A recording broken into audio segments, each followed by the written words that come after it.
I just found out that 80% of people fail their New Year's resolutions before the end of February, and it got me thinking.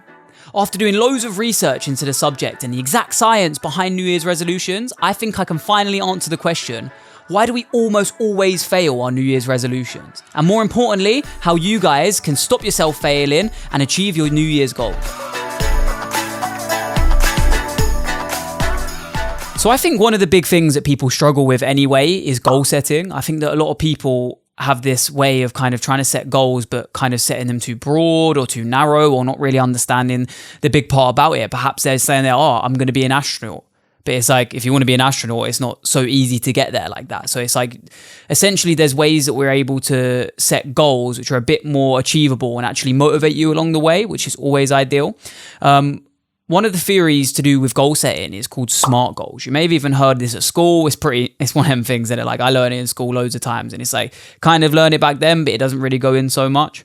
SMART goals are essentially, I've got to try and remember this off the top of my head, specific, measurable, achievable, relevant, and time bound. I do know them. I'm just trying to remember. And a few of these different things essentially structure a way that you can set goals which you might actually stick to. So we'll go through them briefly so you guys have the ability to actually do it when you want to do it. So specific is essentially saying this goal needs to be specific in its nature. So you need to be saying exactly what you want. You can't really just be super generic with it and say, oh, like I want to be in the space industry, if we're talking about astronauts again. You kind of want to be setting goals that are 100% things that you want to achieve. For example, an example of a specific goal could be, I want to earn £1,000 this week. That's a specific goal, not a particularly great goal, considering money isn't everything, but it's a specific goal. Or perhaps you might say, I want to, run 5 kilometers in 19 minutes by this time. And essentially that's what you want to do is specific goals. And you're going to be answering a few questions throughout. You're going to be asking questions like, what do I need to achieve this goal? Who's responsible for it? And what do I need to do? So it's essentially just making sure that it's specific towards what you need. The M in SMART actually stands for measurable, and it essentially means that you have a way of quantifying or putting a number or some data to a goal that you're actually looking to achieve. So it's essentially being able to see your progress throughout your journey and be like, oh, I've done this towards my goal. Or for example, like a running goal, like a 5K in 19 minutes, you can actually see, oh, I've dropped 1 minute off my time, or I've dropped 30 seconds off my time.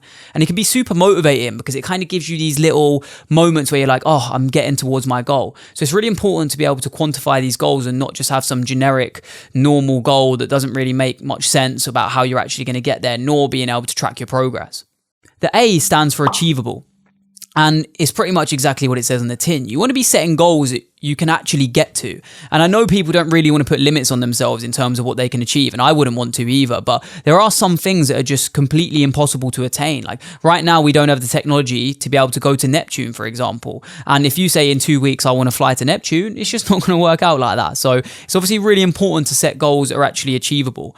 Because if we don't, we kind of just end up demotivating ourselves anyway, because we're not really able to get towards the goal that we're looking to achieve. And we might think, why am I always failing at my goals? Because you may be setting them out of your reach. I'd always say that setting goals for the short to mid-term is way more important because you can actually achieve them and keep going and progressing via winning these small little goals. The R in SMART stands for relevant. And essentially, we're looking at the bigger picture with this. We want to be thinking, what is this goal going to contribute towards my long-term goal or my long-term want? You're essentially going to be looking at who you are as a person, because if you don't like animals or you're not interested in caring and you set a goal of being a veterinarian, it's just not going to work out like that. You want to be setting goals that kind of are going to complement you long-term in case what you want to do. And this part, you kind of have to be introspective and know a little bit about yourself and what you enjoy and what your long-term goals are going to be, because these are really how we construct a long-term bigger goal. And finally, the T stands for time bound. And essentially, time bound is given a time frame on our goals. And it's essentially saying, I want to achieve this goal within this time period. Because I know that I have made this mistake in the past, and a lot of people probably have, of setting goals, but not really understanding or thinking about when I want that to happen by. And you kind of keep pushing it back like, oh yeah, like I've still got time. But if you set yourself these specific time frames about when you want to get a goal done, whether that be a week, a month. And again, I think short to mid-term goals are the kind of best kind of be things to be putting on here, because you want to be able to achieve mini goals and then kind of work towards a bigger bigger goal. So yeah, set timeframes and think, oh, within 1 week, I want to have gone to the gym 1 time, or within a month, I want to have gone to the gym 4 times, or drunk a bit more water, or anything like this, depending on what your goals are. So it's really important to be able to have that kind of accountability for your actions. I think one of the reasons that people fail on their goals is the lack of accountability. And this means it's really important to have someone with you, like a coach, a friend, or even your partner, to keep asking you how you're doing, or even if you need any help. And I think this really motivates you, because I feel the fact that someone is asking you how you're doing or if you're keeping up your work is something that really makes you work on that, because you want to give that person a really good reply. So I think that is something that really works for me and for a lot of people and really helps. So number 3 on our list is actually, it's a pretty big one. I'm not going to lie. And it's essentially how you can make changes to yourself before you can make changes to things around you. And to make a bit more sense of that, the way I want to say it is essentially, I think that some people have maybe a fundamental way of thinking or way of acting or way of doing things that might affect the way that they get treated in their life, or perhaps how their goals come to fruition or not come to fruition, for example. And I think it comes down to who you are within. Some people are fundamentally lazy. Some people are unmotivated. Some people are rude. Some people are a variety of things. And I think that being introspective is really important. It's something that not enough people actually do, to kind of think about who they are and what they're doing. And it's like, you have to look within yourself to be able to understand why perhaps things aren't working out. Let me give you an example. So say, for example, that you're a person who has been to multiple jobs, and in every job you work at, your boss has treated you badly or has taken advantage of you, or your co-workers have. And although you shouldn't blame necessarily yourself for being treated by a bad way, some people are just terrible people and they're just going to treat you badly in any case.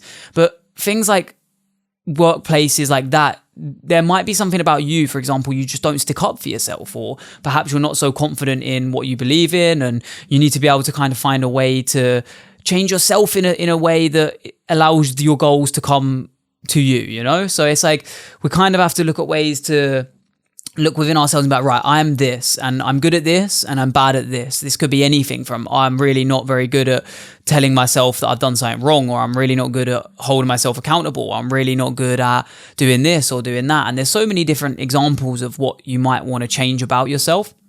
And once you start to kind of become conscious of the things that you think you're particularly good at or particularly bad at, you're then able to make these little changes here and there. And therefore, these things around you in your life are going to become way easier.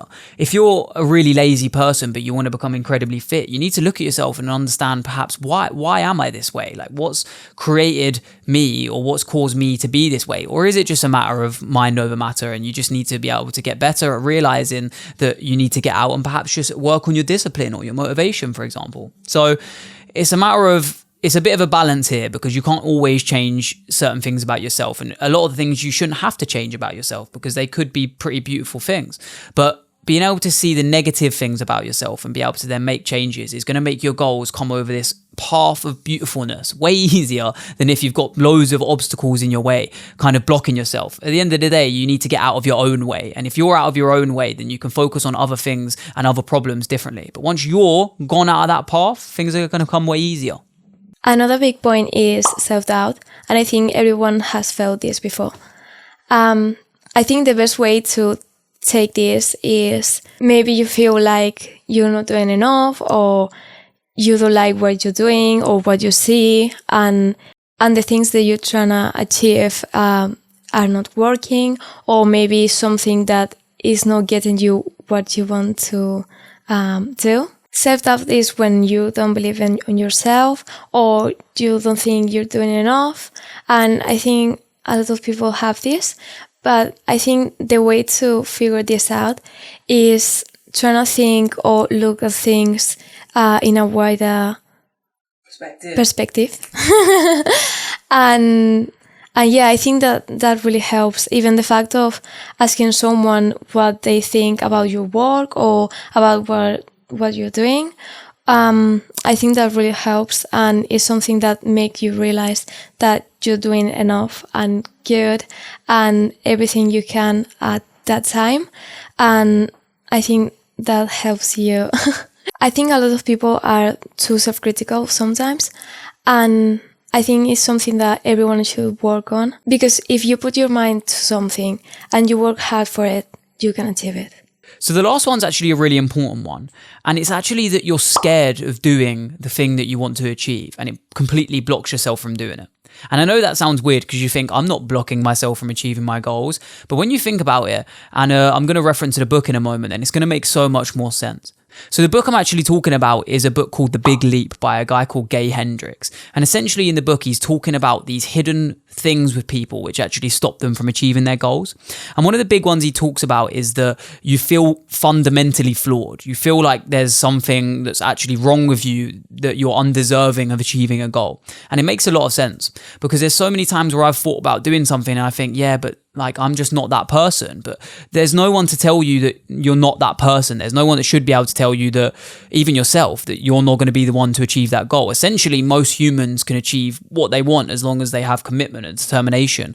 And it might be a bit harder for some to reach a certain place, but it's definitely possible for everyone to do so. And it's definitely something that I've struggled with. Sometimes I think, why me? Why would I be the person who might be successful? And I'm still working on it today. And yeah, I think that people feel deep within themselves that they've got something wrong with them, which is going to prevent them from doing it. Maybe, I'm just not good enough, or I'm just not going to be able to do this, or I haven't got the skill to do so. But if once you let go of that and you start to take on this mindset of, I can do what I want as long as I put in hard work, I think that things can change a lot for some people. Another one of the factors that he talks about in his book is the feeling of disloyalness and abandonment when you actually achieve a goal. And it makes a lot of sense for a lot of people, because some people think in their heads that perhaps, if I become successful or achieve this goal, I'm going to be leaving my friends behind, I'm going to be leaving my old self behind, and I'm going to become this new person and kind of abandon my old life. And this is something that is quite powerful, because you don't want to be able to let go of who you are, and people might find it really uncomfortable to think about changing who they are, for example, or losing something about themselves they didn't have before. But with goals and success, it doesn't mean you're necessarily going to lose who you are as a person, nor are you going to abandon the people behind you. They'll still, I imagine, mean just as much to you as they would anyway. But obviously everybody has natural paths in life, and you're not going to be able to stick with everyone that you want to forever. But the feeling of like you're going to abandon people and abandon your old self, I think is something that we can let go of, or at least you can work on, and make the people around you aware that no matter what, you want to stick by their side, or you appreciate the things that they do. Maybe even the matter of not telling them all the time. It's like you might not be abandoning your friends as you become more busy or more successful. It just might be a matter of life path changing. So I think that's a really important one. From what I read of the parts of the book, I found it super interesting. I think it's really strong. So if you haven't, I'd recommend going and checking that book out, because yeah, it's super interesting. But that's pretty much it. There's some of the main things that we think that perhaps we can change or think about to actually start achieving goals that we want to, and become the 20% of people that are actually going to achieve their goals. So I hope you enjoyed the video, and obviously if you did enjoy, feel free to show some support and whatnot, and make sure you comment down below what your New Year's resolution is, and maybe even how you're going to achieve it, and think about how you're going to plan it out. And yeah, feel free to drop it down below, because we're super interested. So yeah, we obviously thank you for watching, and we'll see you in the next video.